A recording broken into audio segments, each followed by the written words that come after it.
Have you been trying to find or flip profitable cars but just can't seem to find one that yields a decent payday when all is said and done? By the end of this video, you'll have a bunch of useful tools that'll ensure you find a car with far more potential for that profitable outcome. For more on every step of the car flipping process, subscribe and hit that notification bell so you don't miss the next car flipping video. My name's Benjamin McShannock, and for the first time, welcome to Ben Flips Cars. Now, the first step is to go onto Facebook Marketplace. There's many browsers you can use, such as eBay, Gumtree, etc. here in Australia, car sales even. Unfortunately, we don't have any platform like Auto Tempest that they have in the USA, where it covers all the platforms together. For the sake of this video, we're just going to stick to Facebook Marketplace. I find it to be the easiest platform. Facebook's one of the only platforms where you can post your car ad for free, so you're likely to find the cheapest cars and best deals here. So we're going to come down here and click on vehicles, and then we're going to put our price in as 5,000 max. We're aiming for a lower budget flip here. We're going to put minimum 2,000. We just don't want cars that are too old and too difficult to source parts for. We want our mileage to be no more than 125,000 kilometers. Reason being that if you go any more, it just starts to get a little bit into the territory where there's more opportunity for things to have gone wrong with the car. Any less than that, and you're going to struggle to find a car in that price range that's in good condition. And there we go. Now we have our results. So we just want to start clicking on through any listings that catch our eye. For example, this Holden Barina, it's quite cheap, but it's a very new car. Sometimes cars like these can be scams, but we'll still have a look. We can open it. It's Ford XR6 Falcon. That seems like a relatively cheap price for the XR6 version, and it's got low kilometers, so we'll open that. 2006 Toyota, $3,500. Seems like a relatively decent price. We can have a look and see what condition the car's in. A lot of vehicles that are going to show up will be motorbikes, but just ignore them. See what's going on with this Mitsubishi Outlander. Not a very good photo. So sometimes if you find ones with poor photos, people will struggle to sell them, and this can be an opportunity for you to get it for a good price. Check on the little Suzuki here. When it says really low price for a car here, that's likely just for rent, so ignore them. We're not going to click on this van here just because a van is a more unique car that'll be a bit harder to sell. Now we've got 5 separate listings that we're going to look at. No worries. So let's start looking at the details of these. The next step is to go through all the tabs we've opened by doing Command Open. We're going to check through the listings quickly for details. We want to make sure it's an automatic. You only want to buy getting manual cars if it's a more collectible car.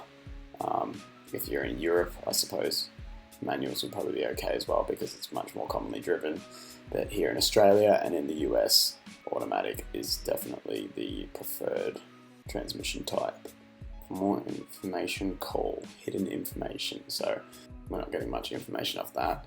So we're just going to click through the photos, have a look, and see it does have 65,000 kilometers on the odometer. Looks like it's in pretty good condition. It is clearly an automatic. Sometimes people put automatic even if it's a manual, so beware of that. Can't see any damage on it. They're taking photos in these awkward ways just to avoid the number plates. But the car does look to be in good condition, so we'll leave that there. Next one. No rego or roadworthy, which is always a little bit of a red flag, but sometimes it can also allow you to get the car for cheaper. Saying he bought it to do it up, but don't know what's wrong with it. So, dare say there is something wrong with it. It's clearly got a puncture in this photo, flat tire. This looks a bit funny in the front end here. There's a component missing or something. Next one is Toyota Corolla. Comes with 3 months rego, and it says it's in roadworthy condition. Not sure if that means it actually comes with the roadworthy or not. Let's hope so. However, it's a manual. Yep, definitely a manual. So we're going to cross that off because a manual is going to be much harder to sell. Mitsubishi saying it's had an accident on the rear right side. Well, that is big damage. What was the price they were asking? 3,000. At least $1,000 to fix a thing like that, so we're not going to touch that. 3,750 Suzuki. That appears to be in quite good condition. Has a bit of a dent in the door there. Some rock chips, no registration, no roadworthy, and no battery. It's a bit strange. Sounds like a bit of a red flag. And we're not going to buy a car without a battery, so let's get rid of that. And so that leaves us with the Ford and the Marina. To figure out if this car's a good deal or not, let me show you the steps to do that. So to determine how much we can buy this car for, we're going to use a few different websites. Firstly, we're going to use the car sales instant offer tool, which only works for newer cars. Of course, this is a 2015 Marina, so it'll work no problem. I believe it only works for cars of 2012 or later. Then we're also going to use the car sales valuation tool, and we're also going to use the sellmycar.com website to figure out how much we want to buy this car for. So Holden, there it is, Marina, kilometers. It had 65,000.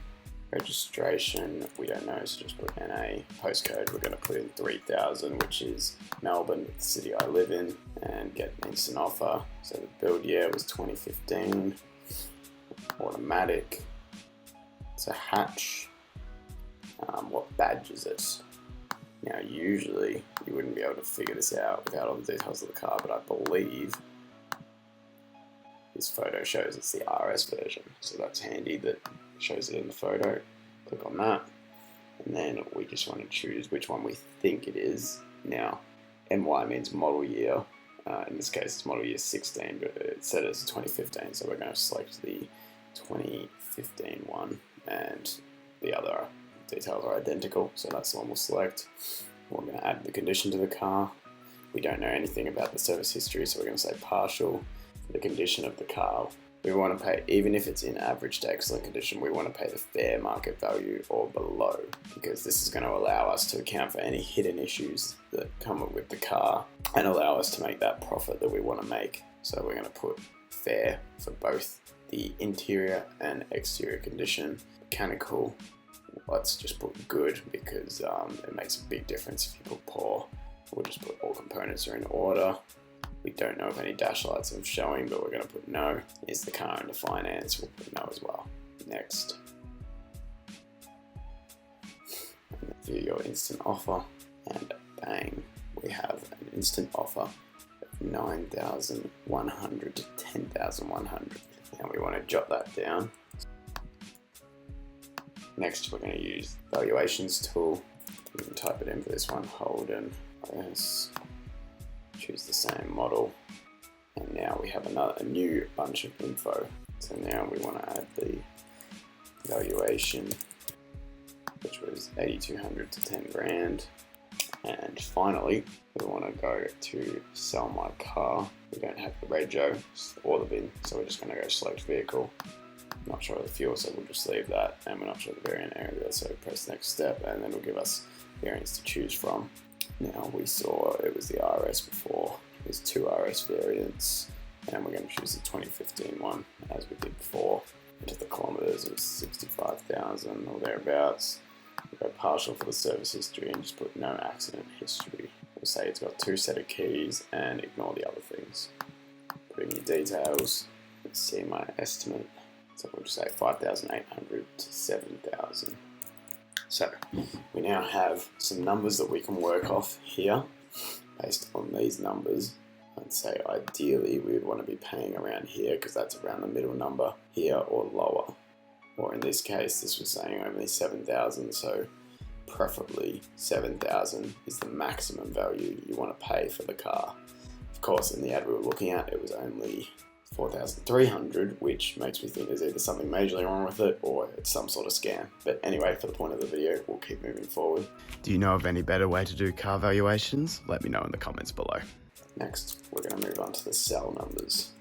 If we get the car in perfect condition and make it like new, we should be able to sell it for a lot more than these numbers would pay for it. So we're going to say 7,000 is how much we want to buy it for. Now, to determine what we're going to sell it with, first of all, we're going to go to this website called Mannheim and use the car price guide tool, and it shows you the data of cars that have actually sold at auction. So auction sales prices are of course going to be cheaper than the actual market value for the most part, but this will give us the absolute minimum that we're going to be able to sell it for. So we're going to go Holden, Barina, and it's giving us an average price of $4,808. And that's for cars that all have kilometers over 90,000. So I'm going to say we record down the medium price. Next, we want to go back to what we've already plugged in, the car sales valuation tool. We ideally don't want to sell it for any less than the upper instant offer. So that happens to be 10,000. Then you also want to look at the advertise on car sales price, and you want to ideally sell it for no lower than this low end number, so 13,200. And then we're going to go back to sell my car. You also want to sell it for no less than this value here, which is the 7,000. And finally, we're going to go to a new website, Redbooks. Now this is used for insurance companies to find car values when choosing how much to pay out. So it tends to be a bit lower. Choose the actual year, so 2015 to 2015, because otherwise you're going to get too many cars to look through. You can leave the fuel type and the keywords. Show us the 14 cars. And as you scroll through, you just want to look at the right hand side value. See what the lowest right hand side value you find is. So 7,650 is the lowest so far. 6,850, 6,800. So 6,800 was the lowest number. Now we can look at all these numbers together. We know it would be impossible to sell it like here. If things don't go entirely to plan, we're probably going to sell it around this number, around the 6,800 to 7,000. Ideally, we'd want to sell it for 10,000, and if we did a real good job, we'd be selling it for the 13,000. So we're just going to say, for the sake of this, we would want to be selling it, considering how new the car is and everything, the kilometers, we would want to be aiming for that 10. If we could make it look like new, we really want to aim for that $10,000. Final thing I would do is check Facebook Marketplace again for what these Barinas are actually selling for. So we're going to search Holden Barina for what people have them listed as. We want to look at ones with similar kilometers. So there's our one that we saw, 4,300. There's one here for 5,500 with 80,000 kilometers, and all the other ones seem to have much more kilometers. But for all these newer ones, we can see they're all quite cheap. So the reality is that we're probably not going to be able to get that 10,000, even if the car was looking like new, at least not on Facebook Marketplace. So let's adjust our expectations a bit. We're going to aim for that 7,000 instead. Now, I know obviously here it said we should be paying 7,000 or less. I mean, this is listed for 4,300, so you would lower it down even further when negotiating with the seller. So let's put in 4 grand. Of course, 7,000 minus 4,000 equals 3,000. Sale price minus to equal $2,000 profit, at least ideally. Then you want to factor in an extra $500 for unexpected issues, which is going to give you 2,500 of course. And so from our estimate here, you can see we are above that minimum of 2,500. We have a $3,000 difference. So this shows us that the car is definitely potentially profitable. Now the final step is to message the seller once the car's passed a lot of your tests. So you can say send the seller a message just here. So you want to send them something like this. Hi there, I'm a serious buyer. Is the price negotiable? Because you don't want to get there and find that they're not willing to budge on the price at all, especially if you're planning to get it for cheaper than what they have listed. Whereabout are you based, and what day can I come to look at and test drive the car? You mentioned test driving here because if they say you can't test drive it, you certainly don't want to waste your time going there. Then I have a few questions, please answer them when you get the chance. Always ask them why they're selling the car and see what reason they come up with. You might be able to sense if there's BS or not, which could hint at that they're selling it because it has some sort of big issue that they don't want to disclose. How many owners has the car had, you could ask. Was it garage kept? What was it used for? As in, was it just used for driving to work? Was it used by a learner learning to drive, etc. So you can get an idea of how it might have been driven, if it was thrashed or not. How frequently was it driven? You want it to be driven frequently. If it's been sitting for a long time, which is the next question, has it been sitting for long? Cars sort of just die if they sit and they're not driven regularly. Ask for the service history. Does it come with roadworthy and rego? Does it need any work, or is anything wrong with it? Does it have any check engine lights? And does everything work as it should? Of course, of these questions, only send the ones that apply, because if they've already left something in the description explaining the answer to this question, they're just going to get annoyed that you're asking about it again. They'll think you just didn't bother to read the description. And then I look forward to hearing from you with a little smiley face, and you can send that off. Because this is just an example, I'm not going to bother. Make sure you meet the buyer in a safe location, either at their house or in a public car park if their house is in a dodgy area. Ideally, you do want to meet them at their house though, so that you can get that cold start on the car and hear if there's any issues with the car when it's starting up cold. Just to repeat, if the buyer won't give you a test drive, then walk away. Obviously, if you can't even test drive the car, you can't check if it's got problems. For safety's sake, leave any cash that you bring with you locked away in your car. Leave a comment with any questions you may have, or letting me know what you found most helpful, and please leave a like for the YouTube algorithm. It really helps me out a lot. Please subscribe and hit the notification bell to know when the next car flipping video is coming out. I'm Benjamin McShannock, and thank you for watching Ben Flips Cars.